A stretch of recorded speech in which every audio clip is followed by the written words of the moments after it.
بسم اللہ الرحمن السلام علیکم خواتین و حضرات۔ ناول یار دل برم آج قلم رحیلہ خان قسط نمبر 27۔ میں تخیل میں انفعال سے گویا ہوا اور سر جھٹک کر موبائل کی جانب متوجہ جہاں حارث کالنگ جگ منگا رہا تھا۔ بولو، مہد نے فون کان سے لگایا بھاری آواز میں کہا، مہد تم نے میری بیوی کو کیا پٹیاں چڑھا پڑھائی ہیں؟ چھوٹتے ہی حارث چڑھ دل اپنی بیوی سے پوچھ لے۔ مہد اب شاداب کو بڑبڑاتے اندر کی جانب بڑھتا دیکھ رہا تھا۔ دیکھ مہد، شرافت سے بتا اپنی بہن کو میں کس قدر مصروف تھا۔ حارث چبا چبا کر بولا، نہیں بتا رہا۔ مہد نے صورت سے انکار داغا، تجھے تو میں پوچھ لوں گا سالے۔ حارث نے دانت پیسے، فی الحال اپنا سوچو، یہ نہ ہو مجھے تمہیں پوچھنے کے لیے آنا پڑے۔ مہد لب دبائے سنجیدگی سے بولا، تو لائق ہی نہیں ہے انفعال بھابھی کے۔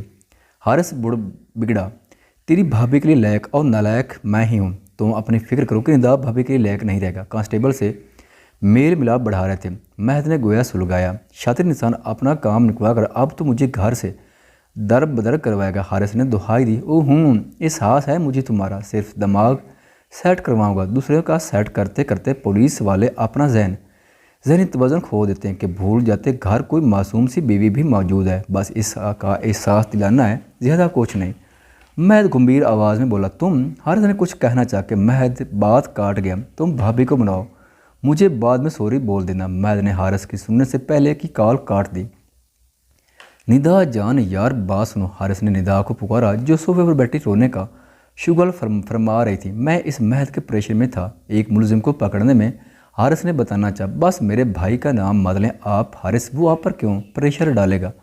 وہ آپ کا سینئر تھوڑی ہے، سینئر سے بڑھ کر ہے تمہارا وہ گھنڈا بھائی۔ حارث تڑک اٹھا، ایسے مات بولے میرے بھائی کو۔ ندا نے گھورا، کیوں تمہارا بھائی دودھ کا دھلا ہے؟ حارث نے دانت پیسے، جی بہت اچھا ہے میرا بھائی۔ تمہارے اس اچھے بھائی نے جھوٹ بولا ہے، میری سے بہت مصروف تھا اس لیے نہیں آ سکا گھر۔ حارث نے اس کو اوڑھ قدم بڑھاتے تحمل کا جو اسے پاس بھی نہیں سنے دے رہی تھی۔ مجھے بھائی نے بتایا کوئی نہیں ہوتے، مصروف سارا دن لیڈی کانسٹیبل کو گھورتے رہتے ہیں، اور جس طرح ان کے نزدیک۔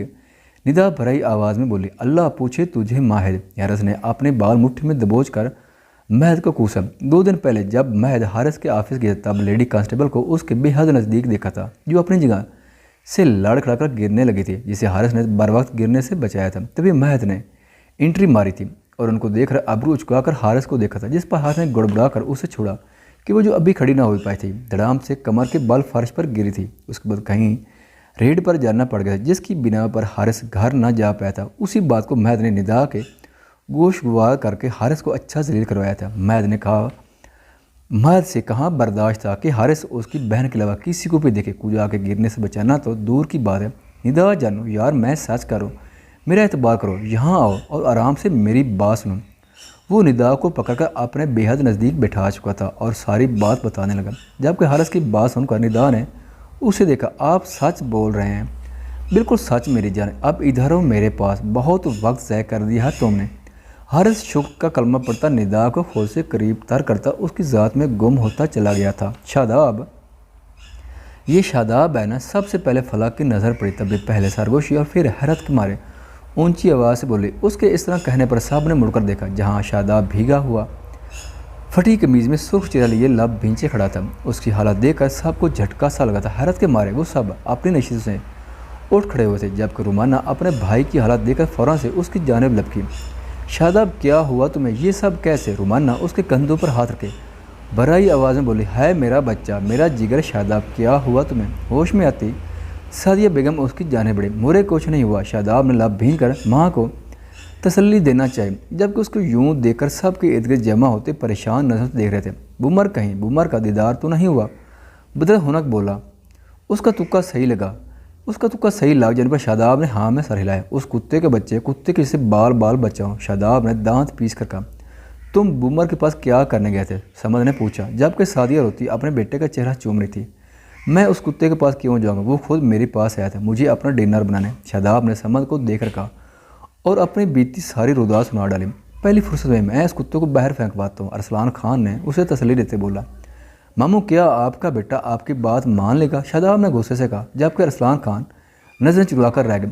یار ویسے فنی لگ رہے ہو۔ علی نے دانت نکوسے کہ سب نے بیک وقت علی کو خاص جانی نظروں سے گھورا۔ تبھی کچن کے دروازے پر ایشدہ انفعال کا کہکہا گونجا تھا۔ سب نے مڑ کر اسے دیکھا جو پیٹ پر ہاتھ رکھ کے لوٹ پوٹ ہو رہی تھی۔ انفعال شائستہ بیگم نے تنبیہ کی، وہ شاد بڑے ہینڈسم لگ رہا ہے، وہ نیو فیشن ہے کیا؟ انفال اس کے کپڑوں کو دیکھ کر بولے۔ اس کے اس طرح کہنے پر سب شریک پارٹی نے لب دبا کر ہنسی کنٹرول کی۔ شاداب کو انفال کے سامنے شدید شرمندگی محسوس ہوئی، جب بھی سر جھکا لیا، جبکہ سعدیہ اور رومانہ نے گھورا اپنا منہ باندر کو سمجھی۔ رومانہ کاٹدار لہجے میں بولے، جبکہ انفال ہنسی رو کر فوراً سی کچن میں گم ہو گئے۔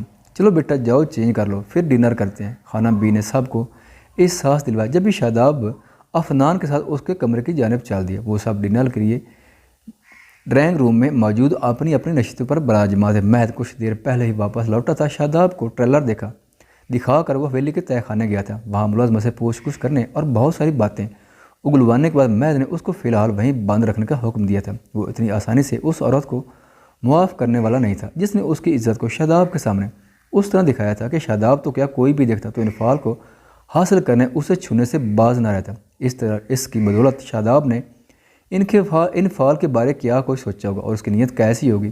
مہد کی آنکھیں لہو رنگ ہو گئی تھیں۔ یہی سوچ آتے ہی مہد نے اس عورت کا خانہ بند کر دیا تھا۔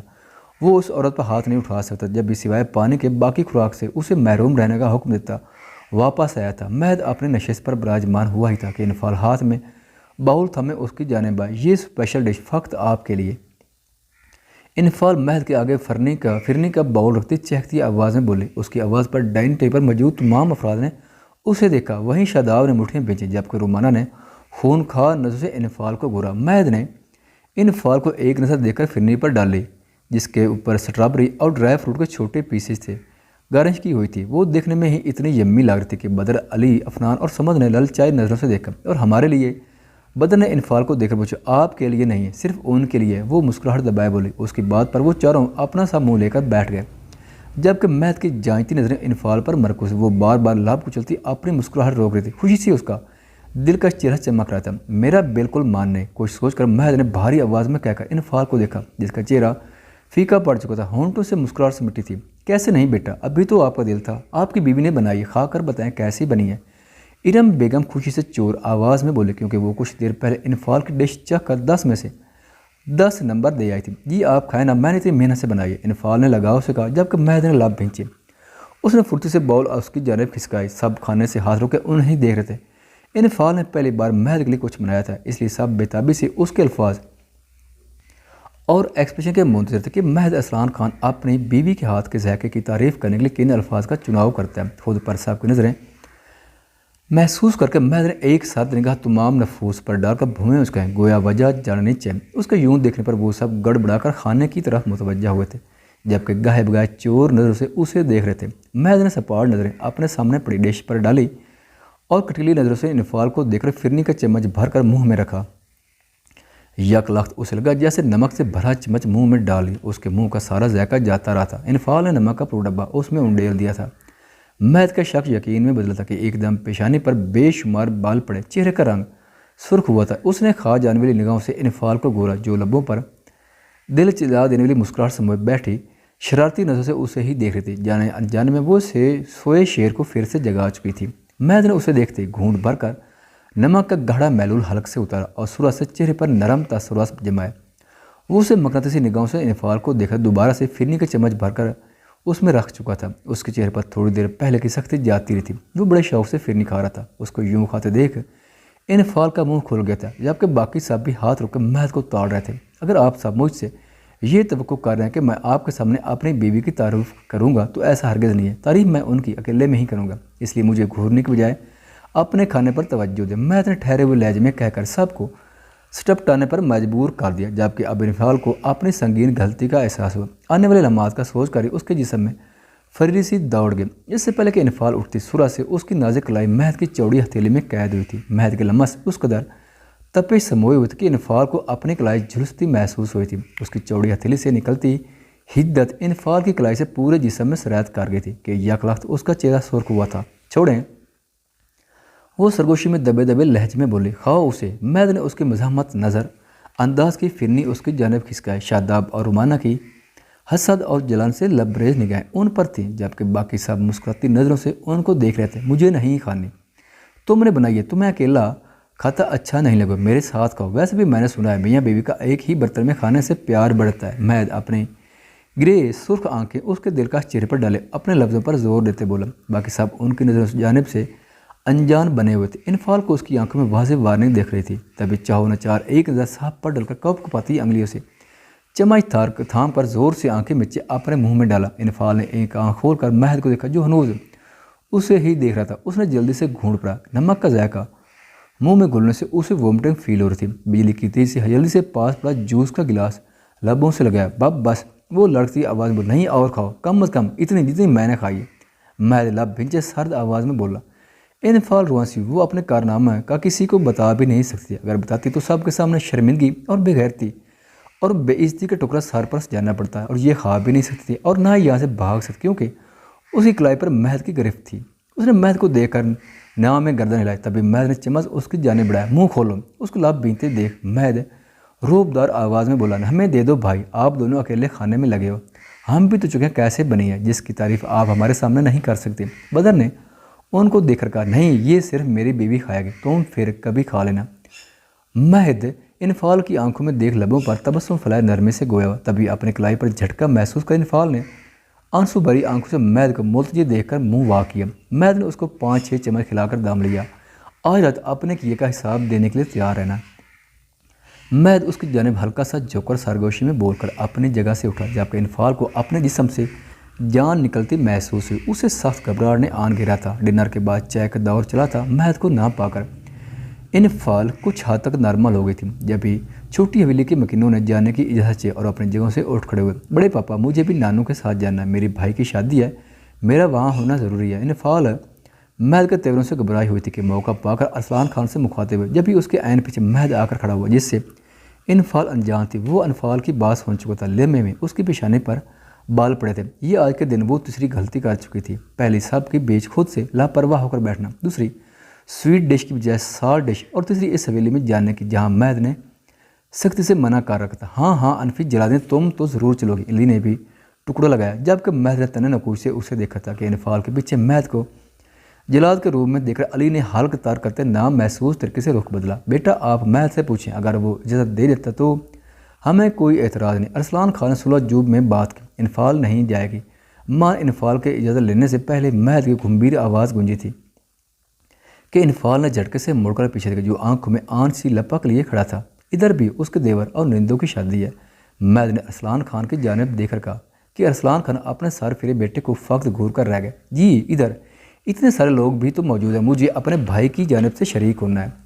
انفال مہد کی جانب سے نگاہیں چراتے کہا، ٹھیک ہے بیٹا، جیسے آپ کی خواہش۔ بادل نخستہ ارسلان خان نے اجازت دے ڈالی، پر ساری بات مہد پر ختم ہوتی تھی۔ مہد خاموش پر بولتی نظر سے انفال کو دیکھ رہا تھا۔ ارسلان خان کے اجازت دینے پر ایوب خان نے انفال کے سر پر تھا، مہد بیٹا آپ بھی چلو، ہمارے لیے تو بڑے آپ ہیں، ایوب خان نے کہا، جبکہ مہد لب بھیج کر رہ گئے۔ سب کے سامنے وہ انفال پر زبردستی نہیں کر سکتا تھا، تب بھی بسم کر دینے والی نگاہوں سے انفال کو منع کر رہا تھا۔ اس کے جانے کا سن کر رومانہ کا دل خوشی سے پھولے نہ سما رہا تھا، جبکہ انفال مہد کی جانب دیکھنے سے مکمل گریز برتے ہوئے تھی۔ وہ جلد از جلد مہد سے دور ہونا چاہتے تھا۔ تبھی مہد کی گمبھیر آواز گونجی، دادا جان کل چھوڑ دوں گا اسے۔ مہد نے صورت سے انفال کے اس سے بچنے کے پلین پر خاک ڈالے۔ آج تو کسی صورت بھی انفال کو بچنے کے موڈ میں نہیں تھا۔ نہیں مجھے آج ہی جاننا۔ انفال گڑبڑائی اور تند لہجے میں بولے، کل ورنہ وہ بھی اجازت نہیں دوں گا۔ مہد نے سختی سے کہا کہ انفال ہول اٹھی۔ اس کی آنکھوں میں کچھ تو تھا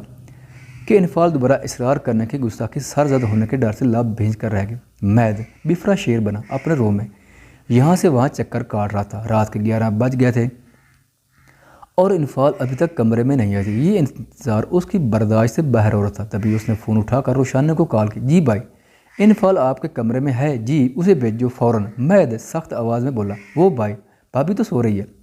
روشانیہ نے مہد کو بتایا اور ایسا انفال نے کہا تھا کہ وہ مہد کو یہی بولے۔ مہد نے سن کر کال کٹ کر دی۔ انفال تم اپنے ساتھ مجھے بھی مرواؤ گے؟ روشانیہ نے تعصب سے ساری لایا، میری بھی تو ہمت دیکھو جو تمہارے مینٹل بھائی کو ڈیل کر رہی ہوں۔ انفال نے روشانیہ کو کہہ کر نظریں LED کی سکرین پر مرکوز کی، خبردار جو میرے بھائی کو مینٹل بولا تو حرکتیں تو اس کی کچھ ایسی ہی ہیں، اور اپنی حرکتوں کے بارے کیا خیال ہے، کیوں پنگے لیتی ہو جب برداشت نہیں کر سکتی؟ انفال روشانیہ کو نمک والی بات بتا چکی تھی جس پر روشانیہ نے اسے خوب ڈانٹا تھا اور اب اسی کی بڑاس نکال رہی تھی۔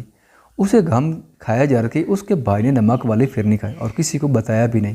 انفال کی حرکت کے بارے جبکہ دوسری جانب مہد کا پارا ہائی ہو چکا تھا۔ غصے کی شدت سے اس کی ماتھ کی رگیں ابھر آئی تھیں۔ وہ اچھی طرح جانتا تھا کہ روشن نے جھوٹ بولا ہے۔ اس مہمان ہستی کے کہنے پر، اس مہان ہستی کے کہنے پر انفعال اس کا ضبط آزما رہی تھی اور مہد کا صبر اب ختم ہو چکا جب بھی وہ آگ کا دریا بنا اپنے کمرے سے نکلا تھا۔ خواتین و حضرات، ویڈیو دیکھنے کا شکریہ۔ اگر ویڈیو پسند آئے تو چینل کو سبسکرائب کریں اور ساتھ ہی بیل کے آئیکن کو لازمی پریس کریں تاکہ آپ کو آنے والی ویڈیوز کے اپڈیٹ سب سے پہلے مل سکیں۔ خدا حافظ۔